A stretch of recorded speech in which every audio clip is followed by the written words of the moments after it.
Mabaho daw yung bilat ko. Nung sinabi niya yun, nag-aapoy. Tangina, di ba nung pumunta tayo sa Sogo, gusto mo tong inaamoy? Tapos, nung sumali daw ako sa gang, sarap daw yung pinili ko. Tanginan to, sinungaling. Alam mo yun eh, kasi kayo may gustong tumira nun sa akin. Oh, kaso ayoko, maliit burat mo. Ang dami niya pang sinasabi.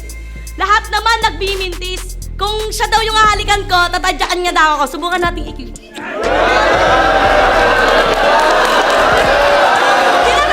Tinadyakan ba ako? Tinadyakan ba ako?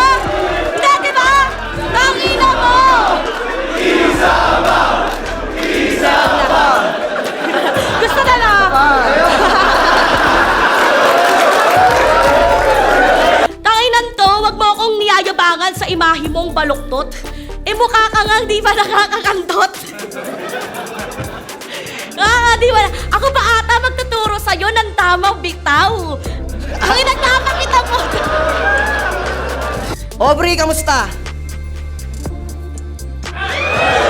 Doon pa lang, panalo na to eh.